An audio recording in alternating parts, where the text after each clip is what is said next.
For advertisements, please contact 8125893028. మా email ID maxtvtelugu@gmail.com. Max TV భక్తి ప్రేక్షకులకు నమస్కారం. ఈరోజు మనతో ఉన్నారు సువిజ్ఞాన ఆశ్రమ వ్యవస్థాపకులు ఆచార్య సత్యవీర్ గారు. నమస్కారం గురుగారు. నమస్తే. గురుగారు, మొదటగా మీ ఆశ్రమం గురించి మేము తెలుసుకోవాలనుకుంటున్నాం. ఇది ఎక్కడ ఉంది, ఎప్పుడు దీన్ని స్థాపించారు, మాకు తెలియజేస్తారు? ఇది మాది సువిజ్ఞాన ఆశ్రమము సుమారు 15 సంవత్సరాల క్రితము మెదక్ డిస్టిక్లో ఉన్న నర్సాపూర్ మండలంలో స్థాపించాము. అక్కడే ఒక అందమైన రిజర్వ్ ఫారెస్ట్ ఉంది, చెరువు, కొండల మధ్యలో పొంగనూరు ఆవులు ఇలాంటి మనోహరమైన వాతావరణంలో స్థాపించడం జరిగింది. ఇది నగరానికి ఒక సుమారు 50-40 కిలోమీటర్ల డిస్టెన్స్లో ఉంటుంది. అక్కడ స్థాపించాం. ఈ ఆలోచన ఎందుకు వచ్చింది గురుగారు మీకు? ఇంతకుముందు ఎక్కడ ఉండేవారు, ఏం చేసేవారు? అంతకుముందు భారతదేశంలో ఎక్కువ మట్టుకు విదేశాల్లో ప్రచారం చేస్తూ ఉండేవాళ్ళము, యూరోప్, అమెరికాలో. అయితే ఏంటంటే మన భారతీయ సంస్కృతికి సంబంధించిన చాలా విషయాలపైన అక్కడ చాలా పరిశోధన చేస్తూ ఉన్నారు. దాని విలువ తెలుసుకున్నారు. మూలికలు, ఆయుర్వేదము, ఈ మన ప్రకృతి జీవన విధానం, వీటిని ఏమో వాళ్ళు గౌరవిస్తూ పాటిస్తూ ఉంటే మరి మన దేశం వాళ్ళేమో అటు పాశ్చాత్య సంస్కృతి వైపు కొట్టుకుపోతున్నారు. అది కాదురా బాబు, ఇది మన యొక్క విజ్ఞాన గని, మన సంస్కృతే అన్నింటికన్నా గొప్పది అని తెలియజెప్పాలనే ఉద్దేశంతో మళ్ళీ తిరిగి వచ్చి ఇక్కడ ఆశ్రమం పెట్టాలనే ఆలోచన వచ్చింది మీకు. గురుగారు, అయితే మేము విన్నది ఏంటంటే సంతానం లేని వారికి మీరు పుత్రకామేష్టి యాగం ఇన్ని సంవత్సరాల నుంచి చేస్తున్నారు అని అనేది విన్నాం. ఇది ఇన్ని సంవత్సరాల నుంచి మనం ఎప్పుడో రామాయణంలో విన్నాం, కానీ ఆ పుత్రకామేష్టి యాగం అనేది ఇన్ని సంవత్సరాలు ఎక్కడ ఎప్పుడు వినలేదు మనం. ఇది దీని గురించి చెప్తారా మా కోసం? అవునమ్మా. ఏంటంటే ఈ మధ్య ఏమైపోయిందంటే జీవన విధానం మారిపోయింది. ఆ జీవన విధానము ఒకటేమో ప్రకృతికి విరుద్ధంగా అయిపోయింది. ప్రకృతి విరుద్ధంగా ఉంటూనే ఈ కమర్షియలైజేషన్ అంటాం కదా, వ్యవసాయము, పంట అన్నీ కమర్షియల్ అయిపోయి ఈ ఎరువుల వాడకము, దాంతోపాటు పెస్టిసైడ్స్, క్రిమిసంహారక మందుల వాడకము, ఇక మన జీవన విధానంలో యాంటీబయాటిక్స్ వాడకము, ఇవన్నీ పెరిగిపోయి ఫర్టిలిటీ రేట్ తగ్గిపోయింది. సంతానోత్పత్తి చాలా పడిపోయి మేము చూస్తున్నాము. 30-35 ఏళ్ళు 40 ఏళ్ళు అయ్యి కూడా ఫర్టిలిటీ సెంటర్ల నుంచి తిరగడం. ఎవరికో ఉండేది, తక్కువ ఉండేది, ఎవరో ఒకరికి ఉండేది పరిస్థితి. ఇప్పుడు అమ్మాయిలకు కూడా పీసీఓడి సమస్య అని చాలా వచ్చేసాయి. థైరాయిడ్ ఏంటి, పీసీఓడి ఏంటి, హార్మోనల్ ఇంబ్యాలెన్స్ ఏంటి, స్పర్మ్ కౌంట్ పడిపోవడం ఏంటి. అసలు ఇంకా ప్రాబ్లం ఏంటంటే ఈ మధ్య అప్పుడెప్పుడో 100 మందిలో ఒక్కడు కనిపించేవాడు మా దగ్గరకు వచ్చిన వాళ్ళలోనే. ఈ మధ్య అసలు అజోస్పర్మియా అసలు వీర్యకళ లేని వాళ్ళ యొక్క సంఖ్య చాలా పెరిగిపోయింది. సో ఇలాంటి సమస్యలు బాగా పెరిగిపోయాయి. మరోవైపు మన దేశ ఆర్థిక పరిస్థితి మన అమెరికా, యూరోప్ లాగా ఎక్కువ సమృద్ధమైన, ఎక్కువ డబ్బున్న దేశం కాదు. ఆనాడు కాదు, ఈనాడు కూడా అంత అయితే కాదు. సో మన దగ్గర ఉన్నది ఎక్కువ మంది ఎవరు? Below middle class, middle class, upper class చాలా తక్కువ ఉంటారు. సో అప్పర్ మిడిల్ తక్కువనే ఉంటారు. సో ఈ వీళ్ళ సంఖ్య ఎక్కువ ఉంది. వాళ్ళు ఇప్పుడే ఒకరితో విన్నాను నేను, ఏమిటి 2 సార్లు IVF చేసుకున్నామండి, ఎంత ఖర్చు అయింది అంటే ఒక్కసారి 3.5 లక్షలు, ఒకసారి 4.5 లక్షలు ఖర్చు వచ్చాయి. ఫస్ట్ టైం 4.5 తీసుకున్నారట, ఇక రెండోసారి పాత కస్టమర్ అని 3.5 లక్షలు. 2 సార్లు IVF అయింది, సంతానం ఇంకా కాలేదు. 2 IVFలకి 8 లక్షలు. అదర్స్ ఇంకా కొన్ని చికిత్సలు చిన్నగా జరిగి ఉంటే అవి 8-10 లక్షలు ఎగిరిపోయి సంతానం లేదు, ఏం లేదు. సో కామన్ మనిషి గత ఏం కావాలి? సో ఈ దృష్టిలో పెట్టుకొని మేము ఏం చేసామంటే సామాన్య మానవునికి సైతం అందుబాటులో ఉండే విధానం మన ఋషులు, మహారుషులు మనకు ఎంతో చెప్పిపోయారు. చాలా సింపుల్, చాలా ఈజీ. మహారాజు చేసిన యాగము అదే దశరథ మహారాజు ఆనాడు చేసుకున్నాడు, మనం చరిత్రలో వింటాము. అయితే ఏంటంటే ఆనాడు కూడా ఇది వైజ్ఞానిక ప్రక్రియ, ఆయన ధ్యాస పోలేదు. ఆయన మనకు తెలిసిన విషయమే, మూడు వివాహాలు జరిగినాయి. 3 వివాహాలైనా సంతానం మాత్రం కాలేదు.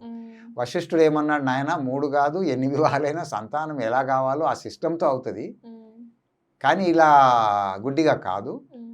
మరి పుత్రకామేష్టి యాగం చేసుకుంటే నీకు సంతానం కలుగుతుంది. మరి దాని ఎక్స్పర్ట్ ఎవరైతే ఉన్నారో నేను కాదు, ఋష్యశృంగ మహర్షి ఉన్నాడు, ఆయనకి ఈ మూలికలు ఇవన్నీ తెలుసు, అతన్ని పిలిపించి నువ్వు ఈ యాగం చేసుకో అన్నాడు. అంటే మనం చరిత్రలో వింటాము, తెలుసుకున్నారు, చేసుకున్నారు, సంతానం కలిగింది. అయితే ఈ పుత్రకామేష్టి అనేది ఓన్లీ సంతానం కొరకే కాదు సుమా, సంస్కారం కూడా. ఆ ద్వారా పుట్టిన రాముడు లక్ష్మణుడు వీళ్ళు ఎలా ఉన్నారో కూడా మనం చూస్తాం. భూమి కావాలని తన్నుకునేది ఈ రోజుల్లో భూమి కోసం చంపేసుకుంటారు అన్నదమ్ములే. ఆనాడు రాముడు నాకు రాజ్యం వద్దని వదిలిపెడితే భరతుడు నాకొద్దు నీ పాదుకల్నే సింహాసనం మీద పెట్టి చేస్తాను తప్ప రాజ్యం నీదే అని అతను అంటాడు. ఉన్నాయి ఎక్కడని చేతుల ఉదాహరణలు. పుత్రకామేష్టి వల్ల సంతానము కలిగింది, సంస్కారం అంతే. సంస్కారం లేని సంతానం ఏం చేసుకుంటామమ్మా? ఖచ్చితంగా సంస్కారం ఉన్న సంతానం అయితేనే కదా. మనం చదువుకున్నాం కదా, పుట్టలోన చెదలు పుట్టదా గిట్టదా విశ్వదాభిరామ తల్లిదండ్రులు ఉన్నాయి కదా శతకం. సో సంస్కారం ఇంపార్టెంట్ కదా, రెండూ కావాలి. సంతానం కావాల్సిందే, కానీ సంస్కారం కూడా కావాలి. ఆ రెండు దీనివల్ల మనకు సమకూరుతాయి. సో ఈ పుత్రకామేష్టి అనేది జనరల్గా పబ్లిక్ ఏమనుకుంటారంటే ఏదో పూజ అనుకుంటారు. జనరల్గా మనసులో వచ్చేది అదే, ఏదో మంత్రాలు చదివేస్తారు ఇంత పూజ. ఎస్, నో డౌట్, అది పూజ కూడా. పూజ మాత్రమే కాదు, మంత్రాలు చదువుతున్నా అంతే. ఒక సైంటిఫిక్ వైజ్ఞానిక ప్రక్రియ ఇది. మన శరీరంలో ఉన్న రుగ్మతల్ని దూరం చేయడానికి మన ఋషులు మహారుషులు కనిపెట్టినటువంటి మహోత్కృష్టమైన చికిత్సా విధానం ఇది. నేను చెప్పట్లేదు ఇది, మనం ఎన్నో తరాలు పుట్టక ముందే మనం ఇవాళ ఆయుర్వేదంలో డిగ్రీలు ఇస్తున్నాం కదా, బిఏఎంఎస్ ఎండి, వాళ్లకు నేర్పించే మూల గ్రంథాలేవి? చరకము, సుశ్రుతము ఇవన్నీ ఉన్నాయి. సుశ్రుతం అంటే సర్జరీ, చరకం అనేది చికిత్స. వాటిలో చెప్పిన విషయాలు ఇవి. వాళ్ళు ఏం చెప్తున్నారు? ఏ వ్యాధి ఉన్నా కూడా ఈ వ్యాధిలో ఈ మూలికల్ని దంచి ఈ ముద్ద గోలి మింగండి, ఈ మూలికల్ని దంచి ఈ రసం తాగండి, ఈ మూలికల్ని దంచి సపోజ్ నొప్పి ఉంది మరి దీని రసం ఏమో ఇక్కడ పూయండి, ఇంటర్నల్ అండ్ ఎక్స్టర్నల్. ఇంకా తర్వాత ఏం చేయాలి అంటే ఈ మూలికల్ని అగ్ని ముట్టించి ఇది యజ్ఞం చేయడానికి ఒక ప్రత్యేకమైన సమిదలు ఉంటాయి. ఆ సమిదలు కానీ ఆవు పిడక కానీ ముట్టించి దానిపైన ఈ మూలికలు వేసి దాన్ని పీల్చండి అంటున్నారు. అంటే మూలికల్ని సేవించే విధానం ముక్కు ద్వారా కూడా ఊపిరితిత్తుల్లో రక్తంలో కలిసిపోయి అది ఎఫెక్ట్ చూపిస్తుంది, నోటి ద్వారా చూపిస్తుంది. సో ఈ మనిషి యొక్క వ్యాధుల్ని సమస్యల్ని దూరం చేయడానికి అన్ని వైపుల నుంచి అటాక్ చేస్తేనే కదా శరీరంలో ఉన్న రుగ్మత పోతుంది. So that it is a scientific procedure to tackle the diseases and problems of the mind and body. అది ఒక మంచి ప్రక్రియ. అయితే మనం ఏం చేసాము? పూజగా మిగిల్చుకున్నాం కానీ మిగతా విషయం మర్చిపోయాం. కొత్తగా నేను చెప్పట్లేదు. అయితే ఈ విషయం ప్రపంచానికి ఎప్పుడు తెలిసింది అంటే భోపాల్లో యూనియన్ కార్బైడ్ కంపెనీలో మిథైల్ ఐసోసైనైడ్ గ్యాస్ లీక్ అయింది. లీక్ అయినప్పుడు ఒక రాత్రిలోనే 3000 పైచిలుకు మంది చనిపోయారు. కేవలము హోమం చేసుకునే యశ్వంత్ రాఠోర్, కుష్వాహా అనే వాళ్ళ ఫ్యామిలీస్ మాత్రమే బతికిచేరికి ప్రపంచం మొత్తం ఆశ్చర్యపోయింది. పరిగెత్తుకొచ్చారు కెమెరాలు పట్టుకొని. అప్పుడు అన్ని అప్పటి పేపర్లు మీరు చూడండి, అప్పటి మీడియాలో చూడండి, చాలా మారుమోగిపోయింది ఇది. అప్పుడు ఉదయం అనే పత్రిక ఉండేది. ఇదే సంవత్సరం గురుగారు, ఇది మీరు గూగుల్ 83, 84 ప్రాంతం అనుకుంటా సుమారు. అప్పుడు ప్రపంచం ఏంటిరా బాబు ఇదేంటి ఇంత భయంకరమైన గ్యాస్ లీక్ అయిపోతే దాన్ని కూడా న్యూట్రలైజ్ చేసేసింది ఏంటి? వాళ్ళు నిత్యాగ్నిహోత్రం చేసుకునేవాళ్ళు. ఆ వాసన వచ్చేసరికి రాత్రి తట్టుకోలేక భార్య అరిచింది. ఆమె మాకు శ్వాస పీల్చలేకపోతున్నా అని తొందరగా ముట్టించమన్నది భర్తని. తొందరగా ఆయన ఆవు పిడక ముట్టించాడు, దాని మీద నెయ్యి వేసి కొన్ని మూలికలు వేసి దాని ముందు కూర్చున్నారు. వాళ్ళు బతికారు, మిగతా అందరు చనిపోయారు. అంటే కెమికల్ వార్. కొందరు ఏమన్నారంటే అసలు అది గ్యాస్ లీక్ అయిందని చెప్తున్నారు కానీ కావాలనే లీక్ చేశారు. మనం కెమికల్ వార్ చేస్తే ఎంతమంది చేస్తారు, ఎన్ని రకాలుగా చేస్తారు అనే ఎక్స్పెరిమెంట్ కోసము అమెరికా, యూరోప్లో చేయడానికి వీలు లేదు, ఈ థర్డ్ వరల్డ్ కంట్రీస్లో చేస్తే నడిచిపోతుంది అని కొందరు అన్నారు. వాస్తవ అవస్థలు మనకు అనవసరం, కానీ గ్యాస్ రిలీజ్ అయింది మనకు తెలుసు. దాన్ని కూడా న్యూట్రలైజ్ చేసే విధానం భారతీయుల దగ్గర ఉందా అని ప్రపంచం షాక్. ఆ తరువాత వాళ్ళు పరిశోధనలు మొదలుపెట్టి ఇప్పటికి విదేశాల్లో ఏమున్నాయి, వాళ్ళు అగ్నిహోత్ర హాస్పిటల్స్ పెట్టుకున్నారు, అగ్నిహోత్ర ఫార్మింగ్. ఈ పొగ వల్ల వ్యవసాయం మీద పంట ఉంది కదా, అది వేరే అద్భుతమైన ఔషధ విలువలతో పంట వస్తుందని చెప్పి అది చేస్తున్నారు. అగ్నిహోత్ర థెరపీ అని చెప్పి చికిత్స చేస్తున్నారు. ఈ చెర్నోబిల్ బ్లాస్ట్ అయినప్పుడు రష్యాలో దాని రేడియేషన్ తగ్గించడానికి అగ్నిహోత్రమే మార్గం అని చెప్పి సైంటిస్టులు మాట్లాడుకున్నారట. అందులో పాల్గొన్న ఒక సైంటిస్టు సౌత్ అమెరికా అతను, అక్కడ యూనివర్సిటీ ఉంది, పెరు యూనివర్సిటీ, అక్కడ ఒక పేపర్ ప్రజెంటేషన్ చేశాడు. దాన్ని చదివినప్పుడు నాకు షాక్ అయిపోయింది. అబ్బా ఏంటి అబ్బా, ఇంత లోతుగా వాళ్ళు లోపల ఆలోచించుకుంటూ పోతున్నారు. మనమేమో ఆ కొత్తలో వార్తలు చదువుకున్నాము, మళ్ళీ మర్చిపోయాం. మళ్ళీ ఇంకా అధ్వానం ఏంటంటే అన్ని వేదాల్లో ఉన్నాయి అని వ్యంగ్యంగా మాట్లాడే మహాపురుషులు కూడా మన దేవభూమి కర్భభూములను పుట్టుకొస్తున్నారు. కానీ అందులో ఏముంది అని తొంగి చూసే ప్రయత్నం చేయట్లేదు. అవన్నీ చూసే మేము తిరిగి వచ్చామని ఇవన్నిటిని వీళ్ళు ఇంత ఉపయోగించుకుంటే మరి మన దేవభూమి, కర్మభూమి, పుణ్యభూమి వీటన్నిటికీ పుట్టినీళ్ళు అయినటువంటి మన దేశంలో మరి మనం దీన్ని గుర్తించకపోవడం ఏంటి? వీళ్ళకి కనీసం తెలియజెప్పాలనే ఉద్దేశంతో వచ్చాము. అయితే మేము 15 సంవత్సరాలుగా చాలా మంది చేస్తూనే ఉన్నాము. ఈ చేసేది కూడా ఆషామాషి కాదు. మా డాక్టర్ల యొక్క టీం ఉంది, క్వాలిఫైడ్. అది కూడా ఏదో ఫుట్పాత్ మీద తిరిగే వాళ్ళు కాదు, మోడర్న్గా కూడా క్వాలిఫైడ్ అయిన వాళ్ళే, శాస్త్రాల్లో కూడా అధ్యయనం ఉన్నవాళ్ళు, అనుభవం ఉన్నవాళ్ళు. వాళ్ళని పెట్టి ఏ మూలికలు దీనికి ఉపయోగపడతాయి, మన శాస్త్రాల్లో చెప్పిన మూలికలు ఏంటి, వాటి మీద పరిశోధన చేయాలని చెప్పి చేసి వాటిని వెలికి తీసాము. ఇటువైపు మరి పుత్రకామేష్టి యాగంలో చదివే మంత్రాలు ఏంటివి, వేదాల్లో నుంచి ఏ మంత్రాలు చదవడం వల్ల మన మనసుకు ప్రశాంతత, స్ట్రెస్ తగ్గడము, టెన్షన్ తగ్గటము, దానికి తోడు మన రుగ్మతలు కూడా తగ్గి మనకు మనం అనుకున్నది నెరవేరగలిగే వ్యవస్థ ఉందో తెలుసుకోవాలని చెప్పి వాటిని కూడా వెతికి తీసి ఒకవైపు మంత్రాలని ఏర్చి కూర్చి పేర్చి తయారు చేశాము, మరోవైపు మూలికల్ని కూడా సమకూర్చి చేశాము. దానివల్ల మరి 15 సంవత్సరాలుగా అద్భుతమైన ఫలితాలు వస్తున్నాయి. ఎక్కడ లక్షలు కుమ్మరించి రాని రిజల్ట్స్ కొన్ని వేలల్లోనే, ఇట్స్ నథింగ్. దాని ముందు లెక్కేసుకుంటే 10-20 వేలు ఖర్చు అయితే ఏముందమ్మా, 10 లక్షలైన చోట ఇట్స్ నథింగ్. వాటితో ఈ రిజల్ట్స్ వస్తున్నాయి.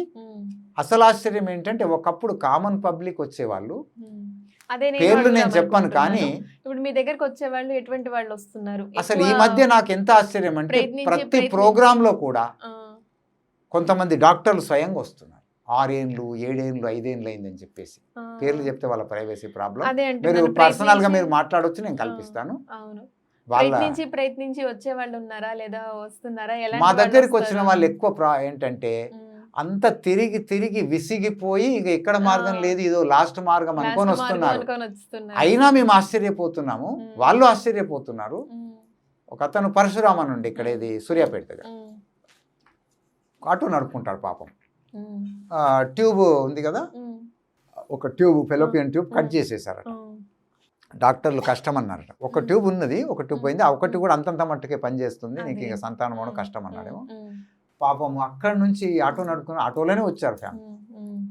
అటు సంతానం అయింది, కొడుకు పుట్టిండు. అంటే గురూజీ అందరూ మా ఇంతకుముందు డాక్టర్ అంతా సంతానం అవ్వడం చాలా కష్టం అబ్బా, ఎట్లయింది నీకు అని ఆశ్చర్యపోతున్నారు అని. ఒక సింపుల్గా ఒక్కటి చెప్తున్నాను, మీరు కనుక ఇంటర్వ్యూలు చేస్తే పెద్ద లైన్ ఉంటుంది. వాళ్ళందరి పేర్లు మరీ క్లోజ్ కాబట్టి ఒక మాట అనేసాను, అందరి పేర్లు చెప్తే కూడా వాళ్ళకి కొంచెం. అయితే ఆడవాళ్ళలో బీసీఓడి ప్రాబ్లం ఉన్నా లేదంటే మగవాళ్ళలో స్పెర్మ్ కౌంట్ తక్కువ ఉన్నా కూడా ఈ పుత్రకామేష్టి యాగం చేయడం వల్ల అయితే ఖచ్చితంగా 100% రిజల్ట్ ఉంటుందంట. పీసీఓడే కాదమ్మా, పీసీఓడి, థైరాయిడ్, హార్మోనల్ ఇంబ్యాలెన్స్, ఈ డిఫరెంట్ సమస్యలు ఉన్నాయి. వీటన్నింటికి కూడా చాలా సింపుల్. లేకపోతే ఎంతమంది అయితే మోడర్న్ ట్రీట్మెంట్ తీసుకున్నారో వాళ్ళు స్వయంగా ఏడుస్తూ చెప్తున్న మాట ఏంటంటే, స్వామి జేబు ఖాళీ అయిపోయింది, ఇటు శరీరము గుల్ల అయిపోయింది. ట్రీట్మెంట్ కంటే మొదలు ఏ ఆరోగ్యం ఉందో ఈ ట్రీట్మెంట్ తీసుకొని సైడ్ ఎఫెక్ట్లతోని అసిడిటీ వచ్చేసింది, స్థూలకాయం వచ్చేసింది, ఇంకా వేరే ప్రాబ్లమ్స్ వచ్చేసినాయని ఏడుస్తున్నారు ఆ డ్రగ్స్తోని. ఇక పురుషుల్లోకి వచ్చేస్తే కౌంట్ తగ్గడం కానీ, మోటిలిటీ లేకపోవడం కానీ, ఇంకా అదర్ ప్రాబ్లమ్స్ ఉంటే వాళ్ళకు కూడా వీటితో సమాధానం కలుగుతుంది. ఇవన్నీ కూడా సింపుల్గా నేచురల్గా. నేను గ్యారంటీగా చెప్పేది ఏమిటంటే, చాలామంది ఏంటంటే అది చేసేస్తావా ఇది చేసేస్తావా అని కొందరు ఏదో అనవసరంగా ఆక్షేపణ చేస్తుంటారు. నేనేం చెప్తున్నాను, ఏదో చమత్కారం చేసేసి నేను ప్రపంచంలో ఏది లేనిది చేస్తా అని చెప్పట్లేదు. ప్రపంచంలో ఏదైతే ఉందో సంతానం కొరకు మోడర్న్ సిస్టంలో మీరు ప్రయత్నం చేస్తున్నారు. అక్కడ లక్షలు ఖర్చు అయ్యే ఏదైతే ఉందో దాన్ని కొన్ని వేలల్లోనే క్లోజ్ చేసేస్తాము. నంబర్ 1. నంబర్ 2, అక్కడ సంవత్సరాలు సమయం అందరూ వాళ్ళే చెప్తున్నారు 6 సంవత్సరాలు 7 సంవత్సరాలు 8 సంవత్సరాలు తిరుగుతున్నామని. అక్కడ సంవత్సరాలలో అయ్యే పని ఇక్కడ ఓన్లీ నెలలలో అయిపోతుంది. అక్కడ లక్షలలో అయ్యే పని ఇక్కడ వేలల్లో అయిపోతుంది. నంబర్ 3, అక్కడ ఈ చికిత్స ద్వారా తప్పనిసరి సైడ్ ఎఫెక్ట్లు ఎన్ని 1, 2, 3, 5 వేరే విషయం, కానీ సైడ్ ఎఫెక్ట్లు తప్పనిసరి వచ్చి తీరుతుంది. నేను కాదు చెప్పేది. మీరు ఏ అలోపతిక్ మందు వాడినా సరే గూగుల్లో ఆ పేరు కొట్టండి, ఇండికేషన్ ఎంబడి మీకు కాంట్రా ఇండికేషన్ అని చూపిస్తుంది క్లియర్ కట్. ఈ మందుతో ఈ సైడ్ ఎఫెక్ట్లు అని క్లియర్ కట్ ఉంటుంది. ఇక్కడ నేను స్టాంప్ మీద రాసిస్తాను, ఎటువంటి సైడ్ ఎఫెక్ట్ మీకు రానే రాదు. చాలామంది గుడ్డిగా చెట్ల మందుతో ఏమైనా ప్రాబ్లం అవుతుందా? అమ్మ ఏమవుతుంది? పసుపు అని మీకు ఏమైనా ప్రాబ్లం అయిందా ఇంతవరకు? జీలకర్రతో ప్రాబ్లం అయిందా? మెంతులతో ప్రాబ్లం అయిందా? అల్లంతో ప్రాబ్లం అయిందా? ఇవన్నీ అవే కదా. పుదీనాతో ప్రాబ్లం అయిందా? న్యాచురల్. సో అసలు నష్టము సైడ్ ఎఫెక్ట్ అన్నది అల్లోపతికి అప్లై అవుతుంది. ఆ పదము మన మూలికలకు అప్లైయే కాదు. సో ఎటువంటి సైడ్ ఎఫెక్ట్ ఉండదు. టైం సేవింగ్ అవుతుంది, డబ్బు సేవింగ్ అవుతుంది, సైడ్ ఎఫెక్ట్లు రావు. మళ్ళీ కలిగిన సంతానము సంస్కారవంతంగా ఉంటుంది. అదైతే మీకు మోడర్న్లో ఇవ్వడం మీకు గ్యారంటీ ఇవ్వదు. ఇవన్నీ కూడా మనకి ఇక్కడ తప్పకుండా లభిస్తాయి, లభిస్తూ ఉన్నాయి ప్రాక్టికల్గా. అది యాగం చేయడానికి ఎంత సమయం పడుతుంది గురువుగారు? అది సమయం అంటే మొత్తం ఓవరాల్గా ఒక ఉదయం గనక 8 గంటల ప్రాంతంలో వచ్చేస్తే సాయంత్రంలోగా ఫ్రీ అయిపోతారు. పోతే దినమంతా యాగం అని కాదు, అందులో డిఫరెంట్ విషయాలు ఉంటాయి. పొద్దున మనము పుష్యమి నక్షత్రంలో వేయాల్సిన ఒక మందు ఉంటుంది, అవన్నీ ఇందులో ఇంక్లూడెడ్. ఎట్లాగైతే అస్తమా కోసము మనము ఏం చేస్తాము, మృగశిర నక్షత్రంలో మందు వేసుకోవాలని కొందరు చేపతో ఇస్తారు, కొందరు బెల్లంతో ఇస్తారు. మేము బెల్లంతో ఇస్తాము. అట్లా ఉంటాయి. ఎందుకు అంటే ఆ పర్టికులర్ నక్షత్రం లోపల కొన్ని వ్యాధుల మీద కొన్ని మందులు అద్భుతంగా పనిచేస్తాయి, వేరే సమయంలో పనిచేయవు. ఇప్పుడు పౌర్ణమి ఉంది, సముద్రంలో ఉప్పెన వస్తుంది కదా, పౌర్ణమి నాడు వస్తుంది. మరి ఇంకో 4 రోజుల తర్వాత వస్తుందా? మొదట వస్తుందా? రాదు. ప్రకృతిలో కొన్ని మార్పులు కొన్ని సందర్భాల్లోనే ఉంటాయి. అలాగే ఈ సంతానం కొరకు లేక పుత్ర సంతానం కావాలి అనుకునే వాళ్ళ కొరకు పుష్యమి నక్షత్రం నాడే కొన్ని పర్టికులర్ ప్రత్యేకమైన మూలికల్ని పెరికి తయారు చేయాలి. ఆ నక్షత్రం ఆ టైంలో చేసి వేస్తేనే ఆ రిజల్ట్ ఉంటుంది. నంబర్ 1 అది ఆనాడు వేస్తామన్నట్టు, అది అందులో ఇంక్లూడెడ్ ఉంటుంది. అది వేసిన తర్వాత ఈ హోమం చేయడం అని ఉంటుంది, మంత్రాలు చదవడం, హోమం చేయడం, ఇవన్నీ కొన్ని గంటలు ఇది అయిపోద్ది. అందులోనే మేము మళ్ళీ వాళ్ళకు ధ్యానం కూడా నేర్పిస్తాం. ఎందుకంటే చాలామందికి కూడా ప్రాబ్లమ్స్ ఎందుకు వచ్చాయంటే, చాలామంది సాఫ్ట్వేర్ వాళ్ళకి స్పర్మ్ కౌంట్ పడిపోయింది. ఈ స్ట్రెస్, జాబ్ వల్ల, స్ట్రెస్ వల్ల, అప్ అండ్ డౌన్స్ ఉన్నాయి, బిజినెస్ అప్ అండ్ డౌన్స్ వల్ల స్పర్మ్ కౌంట్ పడిపోయింది. సో వానికి మేము ఇంజక్షన్లు ఇస్తా, గోళీలు ఇస్తా అంటే నడవదు కదా. ప్రాబ్లం ఏమిటి? స్ట్రెస్ తగ్గాలి. సో అది తగ్గించుకోవడానికి మేము ధ్యానం కూడా నేర్పిస్తాము, కొంత యోగా నేర్పిస్తాము. మళ్ళీ కొన్ని ఆహారపు అలవాట్లు రాంగ్ ఉన్నాయి వాళ్ళకి, దానివల్ల సంతానం ఒక్కటే కాదు అదర్ ప్రాబ్లమ్స్ కూడా చాలా వస్తున్నాయి. కాబట్టి వాళ్ళకు ఆ ఆహారంలో చేసే కొన్ని తప్పులు పొరపాట్లు ఉన్నాయి, అవి చేయకూడదని చెప్తాను. ఇప్పుడు థైరాయిడ్ విపరీతంగా పెరిగిపోయింది. ఏముంది? ఆహారంలో ఉన్న చిన్న పొరపాటు వల్ల వస్తుంది. అది థైరాయిడ్ ఉన్న వాళ్ళకి సంతానం అవ్వడం చాలా కష్టం. ఒకప్పుడు 1000 మందిలో ఒకరికి లేనిది ఇప్పుడు ప్రతి 4 కుటుంబాలకు ఒకరికి థైరాయిడ్, 2 కుటుంబాల్లో ఒకరికి ఆ పరిస్థితి వచ్చేసింది. ఆ పొరపాటు వండుకుంటూనే ఇటు మందులు మింగుతానంటే నడవదు కదా. కాబట్టి ఆ పొరపాటు ఏంటో అనేది కూడా వాళ్ళకి చెప్పాలి, తెలియజెప్పాలి. సో అవన్నీ కూడా ఆనాడు కొన్ని జాగ్రత్తలు చెప్తాము. మనం ఏం తినాలి, ఏం తినకూడదు, ఆహారంలో ఏ జాగ్రత్తలు పడడం వల్ల మనము సంతానం ఒకటే కాదు సహజంగా కూడా ఆరోగ్యంగా ఉండడానికి ఉపయోగపడుతుంది అని ఇట్లాంటి కొన్ని విషయాలు కూడా చెప్తాము. సో అందులోనే ప్రసాదం ఉంటుంది, ఔషధాలతో తయారు చేసింది, మందు ఇవ్వడము, ప్లస్ మళ్ళీ వీళ్ళకు కొన్ని వాడడానికి పురుషులకి లేడీస్కి వాళ్ళ ప్రాబ్లం అనుసరించి వాళ్ళకు కొన్ని, పురుషుల ప్రాబ్లం వీళ్ళకి కొన్ని వాడుకోవడానికి ఆ మూలికలు ఇవన్నీ కూడా ఒక రోజు ఉంటుంది. ఆ ఒక రోజులోనే ఇవన్నీ అయిపోతాయి అన్నట్టు. హోమము, అంటే ఒక జంట కూర్చొని చేయాలా గురువుగారు, భార్యాభర్తలు? ఇది కూడా మంచి ప్రశ్నే. భార్యాభర్తలు ఇద్దరు కూర్చుండి చేస్తే మంచిది. కొన్ని సందర్భాల్లో కొందరు ఏంటంటే మా రాలేకపోతున్నారు, నేను రావచ్చా అలా ఇలా అని చెప్పలేము, ఉద్యోగం వ్యాపారం ఏదో సమస్యల వల్ల. అట్లా ఎవరన్నా ఇద్దరిలో ఎవరు కూర్చున్నా పర్వాలేదా? ఒకరు వచ్చినా కొన్ని విషమ పరిస్థితులలో ఈ మధ్య అలౌ చేస్తున్నాము, కానీ ఇద్దరు వస్తేనే మంచిది. ఎందుకంటే ప్రాబ్లమ్స్ ఇద్దరికి సంబంధించినవి ఉన్నప్పుడు ఈమెకేవో చెప్పాము, ఆమె పోయి ఇది ఇలా ఉండాలి అలా ఉండాలంటే ఇది ఎక్కడ చెప్తున్నా ఆయన ఏమన్నానొచ్చు. ఇద్దరు ఉన్నారు, ఇద్దరు విన్నారనుకో క్లాస్ రాకుండా ఉంటది. సంతానం అనేది ఒక్కరు రిలేటెడ్ కాదు కదా. బైక్ ముందు టైర్ పంచర్ ఉన్నా నడవదు, వెనక టైర్ పంచర్ ఉన్నా నడవదు. కాబట్టి ఇద్దరు అయితే ఏంటంటే బ్యాలెన్స్ అయితే ఇద్దరు కూర్చుంటారు, ఇద్దరు వింటారు, ఓహో ఇది తినాలట, ఇది తినొద్దట, ఈ పద్ధతిలో ఉండాలట అంటే ఇద్దరికి కూడా బెనిఫిట్ అవుతుంది. ప్రత్యేకంగా ఇప్పుడు ఇతడు పోయి ఆమెకి ఎక్స్ప్లెయిన్ చేయాలి, ఆమె పోయి ఇతనికి అంటే కష్టమైపోతుంది. కానీ ఎవరన్నా రేర్ సందర్భాల్లో చెప్పలేము. మొన్నకేదో సందర్భం ఉండేసి పాపం ఒకరిద్దరు ఉంటే సరేలమ్మ మీ ఇష్టం అని చెప్పి, అంటే మా భర్తకు అన్నీ నచ్చుతాయండి, అన్నీ ఉన్నాయి, కొంచెం విషమ పరిస్థితుల వల్ల తను రాలేకపోతుంది, నేను ఒక్కదాన్ని రావచ్చా అంటే సరేనమ్మా. కానీ మ్యాక్సిమము ఇన్ని ఫర్టిలిటీ సెంటర్ల నుంచి సంవత్సరాలు తిరిగే వాళ్ళకి ఒక్కరోజు మరి మన వంశోద్ధారకుడి కొరకు, మన జీవితం కొరకు, సంతానం కొరకు ఒకరోజు స్పెండ్ చేయలేకపోతే. పుత్రకామేష్టి యాగం అంటే పేరులోనే పుత్ర అని ఉంది. అయితే ఇదైతే అందరు చేసే ఆక్షేపణ కామన్ అనుకోండి అది, ఎందుకంటే పదం అలా ఉంది. అయితే అసలు పుత్రకామేష్టి అన్నది పుత్రుని కొరకు అనుకోవడమే చాలా పెద్ద మిస్అండర్స్టాండింగ్. అయితే పదం ఉంది అలాగా. అయితే చాలా మంది సంతాన కామేష్టి అనొచ్చు కదంటే అనొచ్చు, నో ప్రాబ్లం. అయితే మాకు కూడా ఏం అభ్యంతరం లేదు, పోతే చరిత్రలో అలా పేరుంది కాబట్టి ఆ పేరు పెట్టాం. ఎందుకంటే ఒకసారి రామాయణాన్ని కూడా జ్ఞాపకం చేసుకున్నట్టు ఉంటుంది అని, అంతే. లేదు, ఇది సంస్కృత భాషా పదం. అయితే సంతానం ఎవరికైనా ఉంటుంది. దశరథుడు చేసుకుంది పుత్ర కాదు కదా, సంతానం. మనకి హిస్టారికల్ గా ఫ్యాక్ట్ తెలుసు. అయితే ఏంటంటే పదం ఎందుకు పెట్టారు అనేది క్వశ్చన్. అయితే ఏంటంటే సంస్కృతంలో ఏమవుతుందంటే సమాస పదాలను ఉంటాయి, ద్వంద్వ సమాసము, తత్పురుష సమాసము ఇట్లా ఉంటాయి కదా. అయితే సమాసాలలో ఏ పదం ముందు ఉండాలి అని ఇష్యూ వస్తుంది. అన్నప్పుడు ఏంటంటే ఏదో ఒక పదం ముందు ఉంటుంది కదా. సో పుత్ర అని పెట్టలేదు అనుకుందాం, సపోజ్. ఏమని పెట్టాలి మీరు అంటారు? పుత్రిక కామేష్టి అని. సపోజ్ మేము మాట విని పుత్రిక కామేష్టి అని రేపటి నుంచి రాసేసాను. ఏమవుతుంది? ఓ 4 నెలలు 6 నెలల తర్వాత పురుషులు కొందరు ఏంటండి మీరు పుత్రిక కామేష్టి అని రాశారు, పుత్రులతో మీకు ఏం విరోధం అంటారు, పుత్రులు పుట్టరా అంటారు. అప్పుడు ఏం చేయాలి?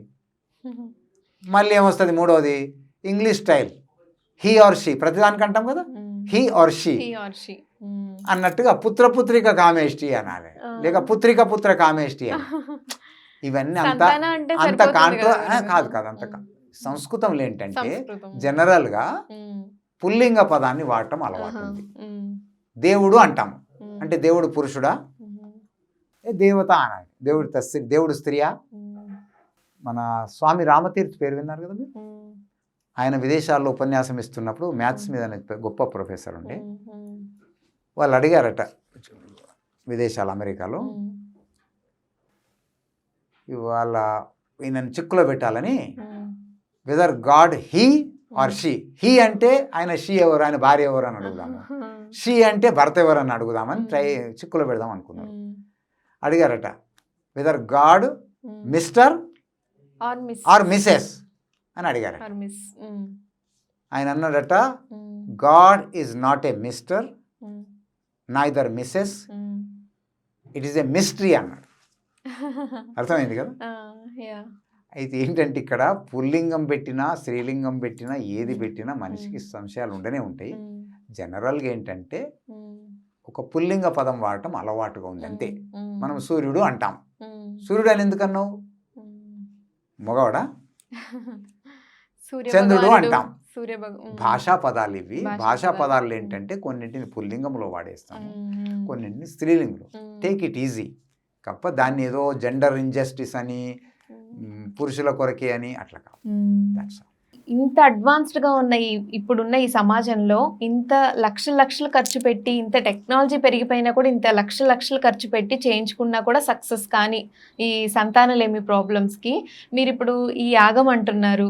ఇంకా ఈ కాలంలో ఈ ఆకులకి అలమలకి అంత చేయడం వల్ల దీని ఔచిత్యం ఏంటంటారు? అసలు ఈ గ్రహాంతరాలకు చేరుకొని ఒకటి మాట చెప్పాలి. నేను రాధాకృష్ణన్ ఉన్నారు కదా రాష్ట్రపతి, ఆయన ఓ మాట అన్నాడు, మనిషి గుర్రంలాగా భూమి మీద పరిగెత్తడం నేర్చుకున్నాడు, చేపలాగా నీళ్ళలో ఈదడం నేర్చుకున్నాడు, పక్షిలా ఎగడం నేర్చుకున్నాడు, కానీ మనిషిలా నడుచుకోవడం మాత్రం ఇంకా నేర్చుకోవాల్సి ఉంది అన్నాడు. సో మనము చంద్రమండలానికి చేరుకున్నాము, టెక్నాలజీ డెవలప్ చేశాము, ఓ ఎన్నెన్నో ఐటీ ఇవన్నీ రంగాల్లో దూసుకుపోయాము, కానీ ఏదైతే మన జీవన విధానం ఉందో అందులో ఇప్పటికి కూడా జీరోగానే మిగిలిపోయాం. మన ఆహారపు అలవాట్లు కావచ్చు, మన ఆరోగ్యం కావచ్చు, ఎంత డెవలప్ అయినామని అనుకుంటున్నామో అంత దిగజారిపోయింది అనేది నేను చెప్పే అక్కర్లేదు, స్టాటిస్టిక్స్ చెప్తున్నాయి. షుగర్ కానీ క్యాన్సర్ ఏవన్నీ కానీ వ్యాధుల సంఖ్య పెరిగిందా తగ్గిందా? పెరిగింది. ప్రతి ఒక్క వ్యాధి ఏదైతే ఉందో ఆ వ్యాధి యొక్క తీవ్రత పెరిగిందా తగ్గిందా అంటే అది పెరిగింది. ఇమ్యూనిటీ పెరిగిందా తగ్గిందా అంటే తగ్గింది. సో మనం ఎంత డెవలప్మెంట్ అని అంటున్నామో మన వ్యక్తిగత జీవితానికి కుటుంబ జీవితానికి వచ్చేసరికి ఆరోగ్యానికి మనసుకు వచ్చే అన్నిట్లో జీరో పోయాం. అయితే ఒకటే సింపుల్, ఇవన్నిట్లో మనము మొదట ఇమ్యూనిటీలో ఆరోగ్యములో వీటిలో ఇప్పటికంటే అనేక రెట్లు బాగున్నాం, అవునా కదా? సో మనం అప్పుడు బాగా ఉన్నాము, ఇప్పుడు బాగా లేము అంటే బాగున్నప్పుడు ఏం చేసామో దాన్ని ఫాలో కావాలి, సింపుల్ కదా. వస్తువులు ఎక్కువ ఉన్నాయి, ఆరోగ్యం పాడైపోయింది. అప్పుడు ఏముండే మనకు అంటే అప్పుడు ప్రకృతికి అనుకూలంగా జీవించే విధానం మన దగ్గర ఉండే, ఆ విధానానికి దగ్గర అయినప్పుడే మన ఆరోగ్యము మన ఇవన్నీ బాగుంటాయి. ఓ సింపుల్, నన్ను చాలాసార్లు అడిగారు ఈ ఆకుల అలంతో ఏమవుతుంది అన్నారు. ఓకే, పొగాకు ఉంది కదా, పొగాకు పచ్చిగా ఉంటుంది, ఎక్కువ ఎఫెక్టివ్గా ఉంటుంది, ఎండిపోయిన తర్వాత కొంచెం తక్కువ ఎఫెక్టివ్ అవుతుంది. పొగాకును ఒక కాగితంలో చుట్టితే సిగరెట్ అంటాము, దాన్ని ఏమంటాము, తునికి ఆకులో చుట్టేస్తే బీడి అంటాం కదా. అది తాగేస్తారు, ఉఫ్ అని తాగేశారు, కాలింది పోయిందా మీరు చెప్పండి నాకు? నోరు తెరవగానే ఏమొచ్చింది? క్యాన్సర్. ఊపిరితిత్తుల్లో ఏమొచ్చింది? క్యాన్సర్. అంటే కాలి అలా పోలేదు, ఏమిటి? ఎండిపోయిన ఈ పొగాకు కాలడం వల్ల 4200 పైచిలుకు విషరసాయనాలు వెలువడతాయని చెప్పి సైంటిస్టులు చెప్తున్నారు. ఒక్క ఎండిపోయిన ఆకు కాలటం వల్ల. ఒక చెడు చేసే ఆకు ఎండిపోయింది, కాలిపోయిందని మనం అనుకుంటున్నాం, పోలేదు. సిద్ధాంతం ఏంటి విజ్ఞానంది? ఉన్న పదార్థం నష్టం కాదు, లేని పదార్థం పుట్టుకు రాదు, అవునా కదా? ఫిజిక్స్ సిద్ధాంతం కదా. సో కాలింది అంటే ఎక్కడ పోయింది? రూపాంతరం చెందింది అంతే. సో అది గాలిలో కలిసింది, నోటి ద్వారా ఊపిరితిత్తులోకి పోయింది, రక్తంలోకి పోయింది, క్యాన్సర్ తెచ్చిపెట్టింది. అందుకే కదా రాస్తున్నాము. ఇంతకుముందు ఏముండేది? సిగరెట్ డబ్బా మీద స్మోకింగ్ ఈజ్ ఇంజూరియస్ అని ఉండేది. ఇప్పుడు ఏమొచ్చింది? స్మోకింగ్ ఈజ్ క్యాన్సరస్ అని వస్తుంది, క్యాన్సర్ కారకం అని. ఇంతకుముందు చిన్న కొంచెం యావరేజ్ అక్షరాల్లో, ఇప్పుడు పెద్ద అక్షరాల్లో ఉంది. కొన్ని సందర్భాల్లో గుట్కా అక్కడిక్కడ అయిపోతే క్యాన్సర్ పుండు కూడా పెడుతున్నారు కదా ఇంత పెద్దగా. కానీ జనాలు మాత్రం ఎడిక్ట్ అయిపోవడం వల్ల దాని మీద ఇది చెడు అని చెప్పినా కూడా వినట్లేదు. కొంటున్నారు అంటే మనం గుడ్డిగా ఉన్నాం ప్రపంచంలో. కానీ నేను అనేది ఏంటంటే కాలిపోయిన ఆకు అంతం కాలేదు, అదేమైంది? పొగాకుగా ఉన్నప్పుడు అట్లే ఉంది, కాలితే ఇన్ని విషరసాయనాలు వెలువడ్డాయి. ఆకే కదా, ఆకే కాలిపోయిందంటే కాలిపోలేదు, ఇన్ని రకాల విషరసాయాలను వెలువరుస్తుంది కాలినప్పుడు. సేమ్ అలాగే మంచి మిరపకాయ ఉందండి, మిరపకాయ అక్కడ సంచి ఉన్నా ఏముండదు, ఒక్క మిరపకాయ 200 మంది ఒక హాల్లో ఉన్నారు, నిప్పు మీద వేయండి, ఏమవుద్దాము? అందరూ దగ్గడం స్టార్ట్ అయిపోతుంది, ముక్కులో నుంచి నీళ్ళు కళ్ళలో నుంచి స్టార్ట్ అవుతాయా లేదా? అప్పుడప్పుడు పోపు వేసినప్పుడు ఏమవుతుంది? అందరూ దగ్గుతూనే ఉంటారు ఇంట్లో. అంటే కాలినంత మాత్రాన అంతం కాదు, దానిలో ఉన్నటువంటి ఏదైతే ఉన్నాయో పదార్థాలు అగ్ని మీద పడి ఇంకింత స్ప్రెడ్ అయినాయి, అంతే కదా. అలాగే హోమంలో వేసే మూలికలు మీరు ఆకు అలం అన్నా సరే, కానీ వాటిలో వేసే మూలికలు ఏవైతే ఔషధ విలువలతో కూడుకొని ఉన్నాయో అవి అగ్నిలో పడ్డప్పుడు వాటిలో ఉన్నటువంటి ఔషధ విలువలు, వాటిలో ఏదైతే డిఫరెంట్ గ్యాసెస్ ఏవైతే ఉన్నాయో అవి ఆరోగ్యానికి మేలు చేసే మూలికలు కాబట్టి అవి కూడా అలాగే తన శక్తిని పెంచుతాయి.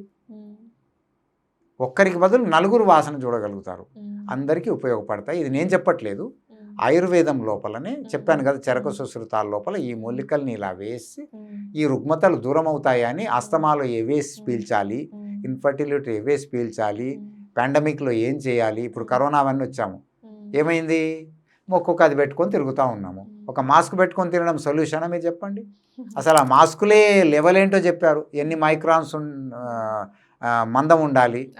అసలు ఒకరైతే చెప్పారు అసలు కరోనా వైరస్ యొక్క దాని వైశాల్యం ఎంత, మీ మాస్క్ ఎట్లా ఉంది, అందులో ఉండే ఛిద్రాలు ఏవైతే ఉన్నాయి కదా వాటి ఛిద్రాల యొక్క వైశాల్యం ఎంత, అసలు అందులో నుంచి ఎప్పుడో దూరిపోతాయి, నీ మాస్క్ ఏం చేస్తుందని కూడా చాలామంది సైంటిస్టులు చెప్పినాం, అవి ఉన్నాయి. సో డిఫరెంట్ భావాలు వేరే, కానీ ఓవరాల్గా ముక్కుకు బట్ట కట్టుకోవడం సొల్యూషన్ కాదు కదా. ఆ వైరస్ ఏదైతే వస్తుందో, బ్యాక్టీరియా ఏదైతే వస్తుందో దాన్ని పోరాడగలిగే ఆ గాలిలో సామర్థ్యాన్ని క్రియేట్ చేయకుండా ఎప్పటికండి ఇప్పుడు బట్ట కట్టుకుంటాం, రేపు ముక్కు మూసుకొని చచ్చిపోతాం, సొల్యూషన్ కాదు కదా. ఆ మాస్కులతోనే కొత్త సమస్యలు రాలేదు ఆ మధ్య. రోజు మాస్క్ మార్చండి, గంట గంటకు మార్చండి, ఏంటిది? అందుకే ఋషులు ఏం చేశారంటే, ఎలాగైతే ఈ చెడు మూలికలు, చెడు ఆకు కావచ్చు, అల్లం కావచ్చు, డ్రగ్ కావచ్చు నష్టం చేస్తాయో, అలాగే మంచి మూలికలు ఉంటాయి ఆరోగ్యాన్ని ప్రసాదించేవి, ఔషధ విలువలు కలిగినవి. వాటిని కూడా మనము అగ్నిలో వేసి పీలిస్తే ఊపిరితిత్తుల ద్వారా వెళ్ళి రక్తంలో చేరి మన ఇమ్యూనిటీని పెంచుతాయి, గాలిలో కూడా ఈ వైరస్ను వీటిని తట్టుకుంటాయి, ఇవన్నీ చెప్పారు. అదే ఒక వైజ్ఞానికమైన ప్రక్రియ. కాబట్టి ఇవాళ కూడా అవి ప్రభావం చూపిస్తాయా లేదా అంటే ముట్టించి చూడండి. మిరపకాయ ఆనాడు ముట్టిస్తే ఎట్లా ఉందో ఈనాడు అలాగే ఉంది కదా, పొగాకు ఆనాడు ఎట్లా ఉందో ఇవాళ అలాగే ఉంది. సో అలాగే మూలికల లోపల అదే శక్తి ఈనాడు ఆనాడు ఉంది. రెండవది ఏంటంటే, ఈరోజు మన ఇమ్యూనిటీ తగ్గిపోయింది కాబట్టి ఈనాడు ఇంకెక్కువ అవసరం. అది మనకు ప్రకృతి ఎక్కువ గాలి చెడిపోయింది కాబట్టి హోమం అవసరం ఎక్కువ ఉంది. శరీరంలో ఇమ్యూనిటీ తగ్గింది కాబట్టి ఈ సేఫ్ పద్ధతి మనకు ఎక్కువ అవసరం ఉంది. డ్రగ్స్ వాడే పరిస్థితి మన శరీరానికి లేదు, ఇప్పుడు తట్టుకునే పరిస్థితి లేదు. వాళ్ళే చెప్తున్నారు ఈ డ్రగ్స్ వాడి వాడి మా శరీరం తట్టుకోలేకపోతుంది.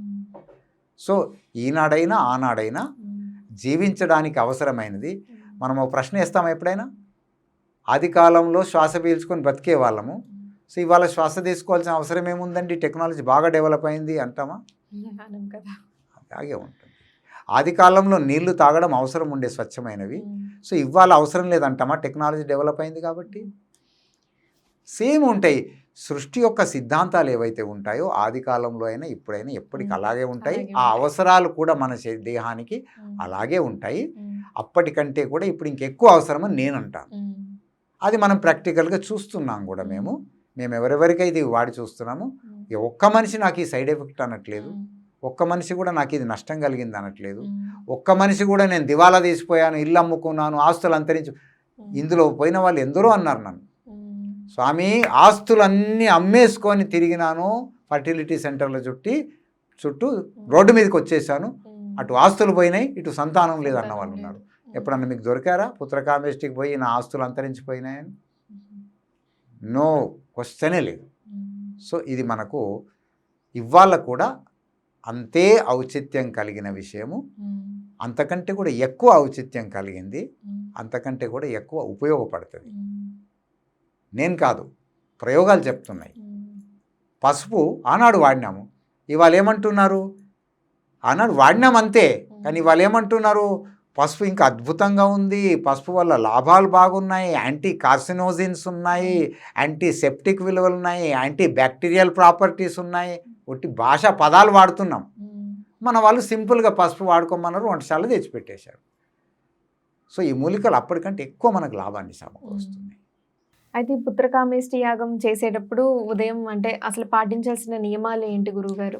అక్కడ పాల్గొనేటప్పుడు ఏంటంటే జనరల్గా ఆయుర్వేద మూలికలు కదా, ఆయుర్వేద మూలికలు జనరల్గా కూడా హోమాలు పూజలు అన్నప్పుడు మనము తిని చేసి అని చేయము. జాగ్రత్తలు చెప్తారా? జనరల్గా తినడం చేయడం మనం కామన్ వాటిలో కూడా చెయ్యము.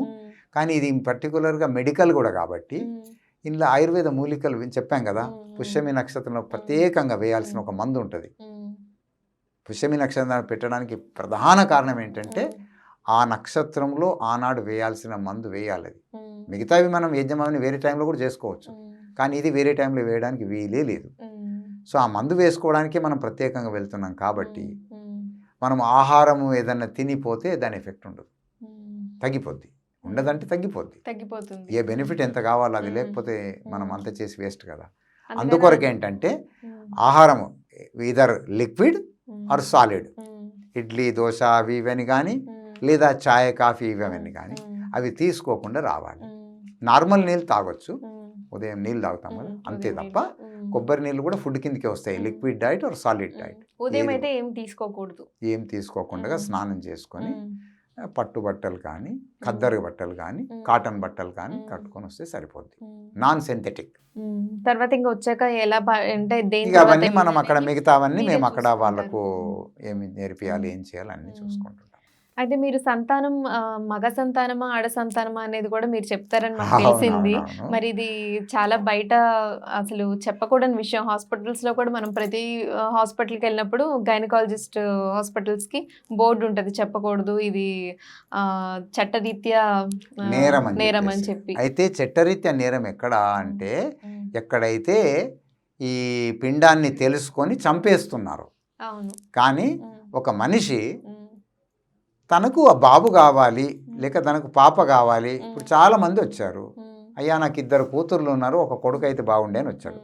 ఇంకో అతను వచ్చాడు, నాకు ఒక కూతురు ఉంది కొడుకు అని వచ్చాడు. ఇంకొక అతను నాకు ఒక కొడుకు ఉన్నాడు, ఒక కూతురు కావాలని వచ్చాడు. సో ఇందులో నష్టం, ఇందులో తప్పేముందమ్మా? హ్యూమన్ రైట్స్ అనేటివి ఉంటాయా ప్రపంచంలో? మానవ హక్కులు అంటే ఏంటివి? మానవుడికి ఏది నా ఇష్టం కదా, అంటే సమాజానికి హాని కలిగించింది ఏదైనా సరే. తన కొడుకు, ఇద్దరు కలిసి నాకు కొడుకు కావాలంటే కొడుకు కోరుకుంటారు, ఇద్దరు కలిసి నాకు కూతురు కావాలంటే కూతురు కోరుకుంటారు, లేదు ఒక కూతురు కొడుకు అనుకుంటే అది కోరుకుంటారు. Who are we to decide? వాడి బెడ్రూమ్లోకి పోయి మనం ఎవరమ్మా డిసైడ్ చేసి చెప్పేవాళ్ళము? It is nonsense. ఏమంటారు? బయటికి కల్చరల్గా కనిపిస్తూనే వెనక నుంచి ఎన్నో తప్పు చేస్తూనే ఉన్నారు. అదేలేండి, ఇప్పుడు ఫారిన్ కంట్రీస్ లో మనకి చెప్పేస్తారు హాస్పిటల్స్ లో. అంటే ఇక్కడ మన దగ్గర కొంచెం జెండర్ ఇంజస్టిస్ పిండాన్ని చంపేస్తున్నారు. అసలు నేను చెప్తున్నానంటే అసలు నేను స్టార్ట్ చేయడంలో ప్రధాన కారణం ఏంటంటే వీళ్ళు అనవసరంగా ఆడపిండం అని తెలుసుకొని చంపేస్తున్నారు కదా. చంపేయకుండా ఏం చేయాలి? చంపే వాళ్ళు కూడా తెలియదా? అన్ని తెలుసుకొని వద్దని రాసేది రాస్తూనే వెనక డబ్బులు తినేసి చేసే అబార్షన్లు చేస్తూనే ఉన్నారు కదా. అందరికీ తెలిసిందే. అది పైన ఒకటి ఉంటుంది, వెనక జరిగేది అంతా జరుగుతూనే ఉంది. సో నేనేంటంటే, ఒరే నాయన ఈ హత్యలు చెయ్యకండి. వాడేమంటున్నాడు? నాకు బాబు కావాలి అంటున్నాడు, లేకపోతే చంపేస్తా అన్నాడు. చంపేస్తూనే ఉన్నారు కదా. మనకు అన్ని ధర్మశాస్త్రాలు చెప్పినా వెనక చేస్తున్నారు. సో ఆ పరిస్థితిలో మనం ఏం చేయాలి? హత్య జరగకుండా కాపాడాలంటే ఏం చేయాలి? ఒరే నాయన నువ్వు బాబు కావాలా బాబు, పాప కావాలా పాప, కానీ హత్య మాత్రం వద్దు. అంతే కదా. హత్యలు వద్దు అని కాపాడడానికి నేను చేస్తున్నాను. నువ్వు బాబునే కనని నేను చెప్పట్లేదే, నువ్వు పాపనే కనమని నేను చెప్పట్లేదే. నువ్వు బాబు కావాలంటే బాబు, పాప కావాలంటే పాప. మన శాస్త్రం లోపల చంద్రనాడి యాక్టివ్గా ఉన్నప్పుడు ఎడమ ముక్కులో ఆవు పాలతో తయారు చేసిన ఔషధం వేస్తే పాప, కుడి ముక్కులో మగధుడు ఉన్న ఆవు పాలతో ఔషధం తయారు చేసి సూర్యనాడి యాక్టివ్గా ఉన్నప్పుడు మందు వేస్తే బాబు పుడతాడు. కాబట్టి నీకేదో నువ్వు సెలెక్ట్ చేసుకో అని చెప్తున్నాము. అందులో మేము ఎవ్వరం కూడా బాబుల్నే కను పాపలనే కను మనం అనటమే లేదు. సో ఈ హత్యల్ని చంపడం రిడ్యూస్ చేస్తున్నాను కదా. వాడికి చాయిస్ ఉందన్నప్పుడు నాకు చాయిస్ ఉంది, నేను ఎందుకు అబార్షన్ చేసి చంపుకోవాలి? సో ఇట్స్ ఏ అహింస. హింసను హత్యలను తగ్గించడానికి ఇదొక ఉదాత్తమైన దివ్యమైన ఉపాయం. అయితే గురుగారు, ఈ పుత్రకామేష్టి యాగంకి ఎక్కువగా మీ దగ్గరకు వచ్చేవాళ్ళు ఆడవాళ్ళు బాధపడే వాళ్ళు ఉన్నారా, ఎక్కువ మగవాళ్ళు బాధపడే వాళ్ళు ఉన్నారా గురుగారు?